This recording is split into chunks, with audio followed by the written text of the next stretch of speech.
then, while you're in the UK? Well, considering the extreme discomfort of the studio viewers, you have no idea. It looks lovely, but backstage it's a nightmare. And in the ladies' room, it was... No, sorry, and I'm sorry. I want to see the men's room, to be honest. Yeah, in fact, you probably went in the men's room by mistake. Anyway, that was a lovely lineup there at the top of the show. It was. But it was your second of the day, wasn't it? It was, because earlier on, Her Royal Highness Camilla popped in to see us in Strictly rehearsals. Okay, this isn't a joke, this is real. Really? Anyway, it's fantastic good. to see you, and I think, I think you're so brave. It's a great series, isn't it? I can imagine what it's like. I know. It's petrifying.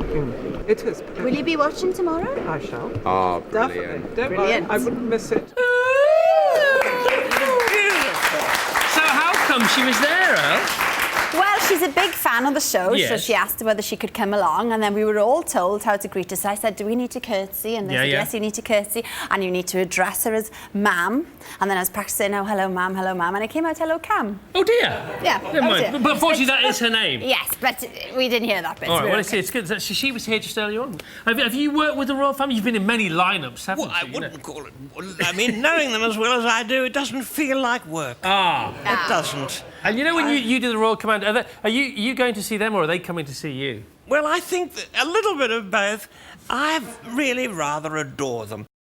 I am, of course, a Republican, and I disapprove of royalty, but not our royalty. Not our royalty. Okay, that's I okay. love our royalty, and they have perfect manners. Did you find that, Alex? They do. Perfect manners. They do. Her face was in shadow, though. Did you notice that? I don't think it really was her, but it was a lovely bit of footage, all this. Okay. Well, we're going with the story that it was her. It was. Yeah. Now, what about this? Did you see this on TV last weekend? Take a look at this. Look. It's Alex Jones at the top of the leaderboard for Strictly. Oh, I thought it was impressive. It is impressive. It was impressive too. I was speechless. Was that a bet? Was that a sponsored silence bet? Anyway, who helped to get there? Here's James, her beleaguered partner. Wonderful. James, welcome to the programme. Thank you very much. Good. Hello, dear. Hi. They've been together for the last 8 Hello, months. possums. James, I'm really rooting for you. Oh, thank you very So, much. James, the leaderboard. Did you ever think you'd see that? No, to be perfect. Can I actually have a copy of that afterwards can. as well, please? Yeah. Just in case it doesn't happen again. So how did it happen? Apart from Alex having the best teacher on Strictly, which Yeah, of is course. obvious, but I don't have to say Yeah. that, she's just very easy to work with, as you probably know. Yeah, absolutely. I've never danced with her, but I would presume if she's anything like she is here, then that She would be doesn't good. take herself too seriously. We're having a good time, Yeah, we and are. at the same time putting a lot of hard work in. I mean, Yeah. we're training about 8 hours a day. Yeah. So we can't do much more, You really. see, your aim, and it works, is to make the difficult look easy. And you Wow. succeed Well, Alex in doing makes that. the easy It's look not difficult. easy. That can happen sometimes. Yes. But how you know, the big Wembley show, and you know, the tango is all about the passion, which in the big wide shot you might have been worried wouldn't have come across, but it did. It is. Yeah, I mean, obviously, and what I'd like to point out is that we didn't actually to run through the routine from beginning to end until we didn't. got on set on Friday. We had to do it in 3 parts because the studio was so small. So she had to cope with the added pressure of not being able to dance it from beginning to end. Can you And imagine? was there any other added pressure, may I ask? I mean, did you feel with this gorgeous young woman a sense, a little, well, arousal? Did you Okay, excellent, excellent. Lovely. Now, We're like brother and sister. Yes, remember? exactly. I'm a married man. look, Thank can you she very go? much. Forgive this, I'm not going to see the thing, but can she go all the way? Can she? Calm down. Obviously, This is a family show. Isn't it, family? listen, it's a public show. Yeah. You know, they get to decide What do at you the think? end of the day. I think yes, because Come on. I know how adorable she is, Yeah. and Alex has, whatever anybody says, All right. she's improved the most. Okay, and also she has a nightly TV show, which you always helps, doesn't it? We always drop it in. Yeah, exactly. A mention. Round of applause for James Johnny. Thank you. Blushing now, look. It's the outfits, but how good have you looked on the dance floor? And do you have a photo that you're willing to share with the nation in the next hour? If you do, send us pictures of you dressed in your finest ballroom outfit, and we are willing to accept action shots of a few serious moves. Yep. Send them to the One Show at bbc.co.uk, and we'll show some of the best at the end of the show. OK, now, if I'm ever trying to find Alex, well, she could be anywhere during the whole day, but if she's ever trying to find me... Well, you've always got your nose buried in a car magazine or buying a car online. Yeah, I admit it, I do have a bit of a problem when it comes to automotive vehicles. But apparently, I'm in the clear compared to the gentleman from Stroud who has a real problem with one particular type of vehicle. Lucy Siegel went to meet him and his long-suffering wife. Now, what Mervyn doesn't know is we've got a surprise lined up for him, which is going to be outside his house later on tonight. Stay with us. That's going to be live on the television. Very No Ledmansy, this bit. Don't miss it. It's going to be fantastic. Now then, Dame Edna, you are starring in your first panto this year. Extraordinary, isn't it, viewers? Well, it's a long time coming, surely. Such a lovely career, and this, in a way, is a watershed. Whatever that may mean, I'm in pantomime at a place called Wimbledon, which is as close as you can get to an Australian suburb in London. Yes. And a down-market Australian suburb, of course. And I am in something called Dick Whittington. Right. And it bears very little resemblance to the real story of Dick Whittington, but it's fun and family fun, and it's marvellous to be playing with all these gifted young actors and actresses. Good. And these rats, there's a lot of rats involved. You've resisted the lure of panto, though. You know, for the whole of your career. How come now? How come it's finally grabbed you? This is, honestly, Christopher. This is and for those of you who've just tuned in, it's Chris Evans. Hi. And lovely Alex, too. And well, the reason I've resisted it for so long is I've never been asked. Oh, you must have been. No. People think they can't afford me. But they can. They can. Okay. Oh, no. Does a woman of your experience, Dame Edna, need to rehearse for a panto, or do you just walk straight in there? No, I don't. I'm there every day with this cast of thousands, beautiful sets, and, of course, the lovely people. The young couple, Dick Whittington, is played by Sam Atwater. Have you heard of him? Of course we have. Yes, we have. Beautiful, and the lovely girl who's playing Alice is little Anna. Yes. Anna, the presenter. Yes, of course. This is how her mum and dad called her. Absolutely gorgeous. You would adore her, Now, too. what about your pal and your manager, Barry Humphries? Isn't he in The Hobbit? My manager, Barry Humphries, is, by a miracle, working. And he's in the film made in New Zealand of The Hobbit. And it's based on a story called The Hobbit. And it is about a hobbit. He's playing the evil king of the goblins. Very good casting. Yeah. OK, showbiz manager, that would do it every time.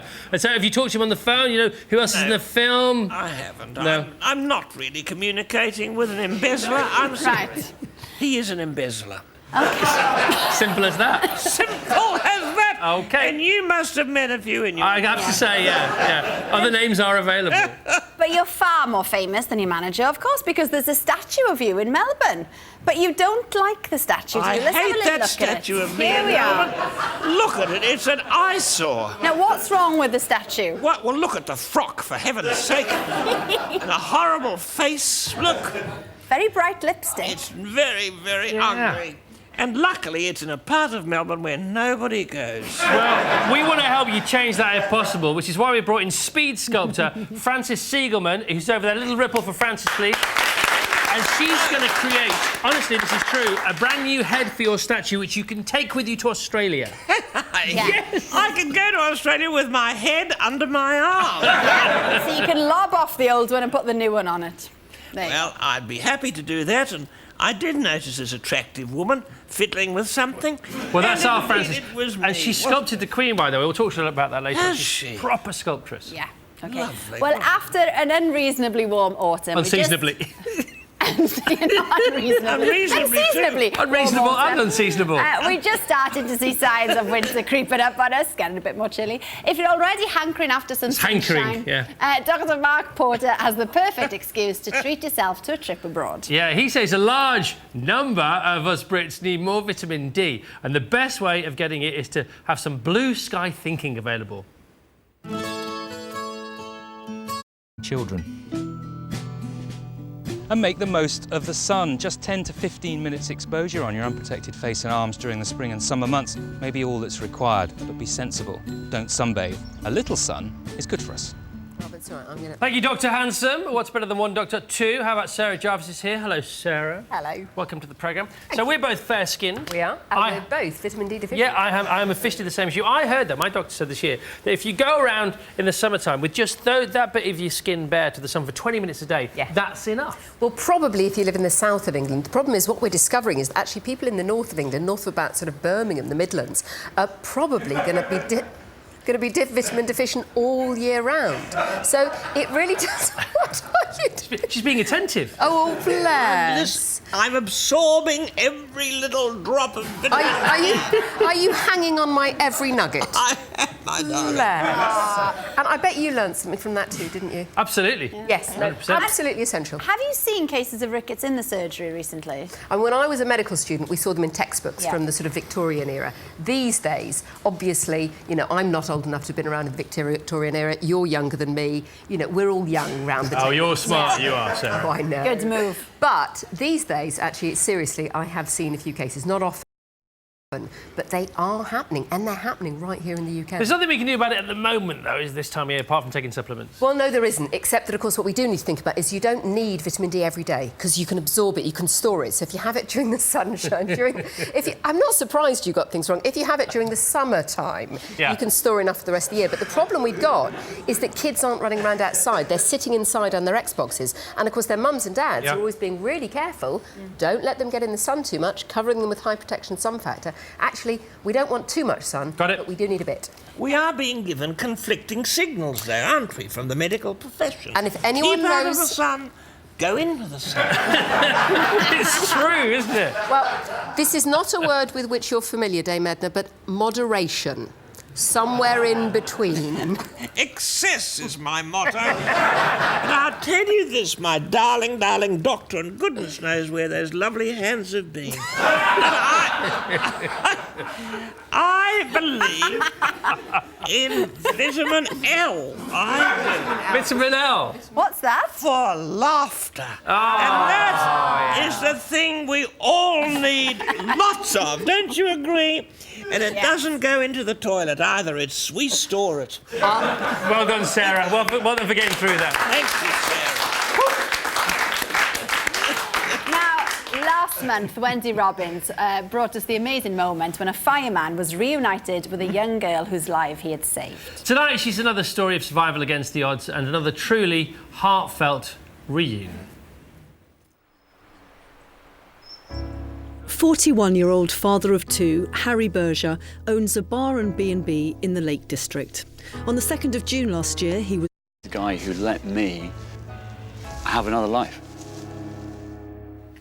Two very brave men there, and Harry is currently attempting to raise money for the Great North Air Ambulance Service to try and repay them for their help that day. Yep, good luck with that. Much deserved cause. Now, Dame Edna is with us this evening. When did you get here? Not here, but, you know, here. What year did you get here, and what did you get up to at first? I came to England. It does date me a bit, possums. I came to England from Australia first because I'd won an award called the Lovely Mother Contest. And a lot of my girlfriends sent pictures of me into our newspaper, which was called the Morning Murdoch. And I won the competition, which was a trip to England. And I came here a very shy and self-effacing woman. A little bit like you, Alex. Oh, thank you. In fact, you remind me of myself. Yeah, that means you're going to end up like that when you're older. That's all right. I'll take that. But one of your earliest clips, speaking of being a mother, is you and your daughter Valmai from 1996. Let's have a little look. Oh, But isn't Dame Margot an absolute marvel for her age? Getting up there on her toes and jumping all over the stage like Paviola. Though I must say that my own daughter Val May, who used to get up on her toes before she married Merv, would certainly have passed muster in that show. And I'm not just saying that because Val May's my daughter either.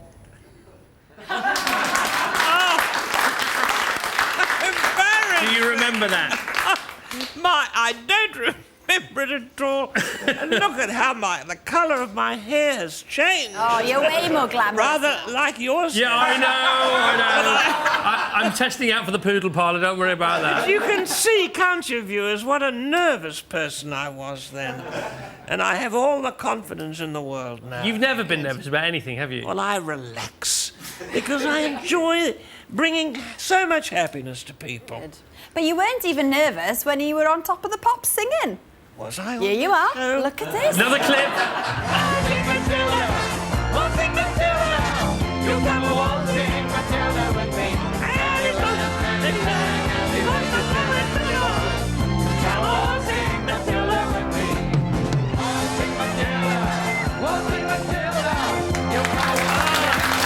You've done it all. Done it all.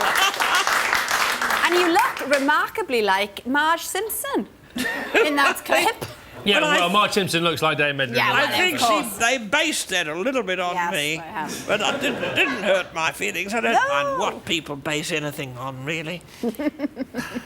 Now, we've got a very special guest, a co-guest coming up in a moment or two. It's lovely coming to your home. You know, this boy has invited me home to meet little Tash, his lovely, lovely wife. Yeah. Not his first wife, but still a very...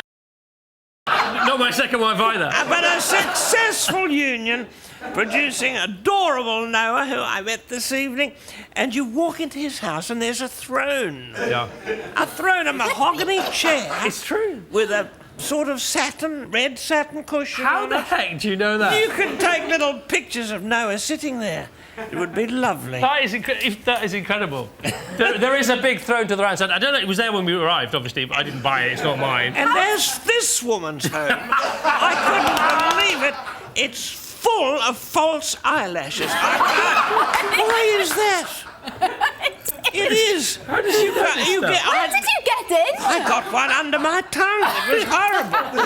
I thought it was a spooky old spider. Well, there's very few people who've had a TV career for as long as Dame Edna, and how could they? But last week, sadly, saw the retirement of one of this rarest of breeds. Yeah. Now, throughout this show, speed sculptor Francis, who's with us here, has been working on a replacement for the head of Dame Edna's statue in Melbourne. Because Dame Edna doesn't like it, we must point that out. Doesn't like the statue, do you? No, I don't like the sculpture of me in Melbourne. Dame Edna speaking to you now. And Francis, you're a serious sculptress, though, aren't you? I'm serious, You do this for fun, but you've done the Queen and the Duke of Edinburgh. Absolutely, yeah. Okay. Lovely. How did Dame Edna compare as a model to the Queen? Well, I haven't been near royalty till now. Right. Since the Queen. Since then. So, yeah. Quite right, too. How do you feel about that, Dame Edna?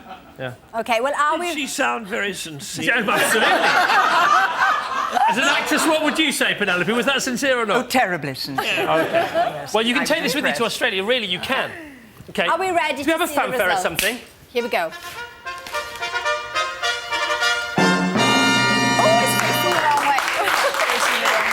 that's in 2 hours. It's beautiful. It is. It's... My skin is not quite so tanned as that, but it's very, very good. Very good. Much better than the other one. Francis, thank you so much. Thank you. Thank you. You happy with that, genuinely? I am genuinely 2 hours. delighted with it. You're such a clever little minx, aren't you? OK, thank you, Dame Edna. Thank you, Penelope. Thank you, Francis. See Al on Strictly tomorrow. She's going all the way. Charleston. Let's watch her. Next week, Jeremy Clarkson, John Bishop, and we reveal this year's Sports Personality nominee. See you at 7 on Monday. Bye. Dame Edna, Wimbledon Have a lovely Theatre this weekend. Christmas panto.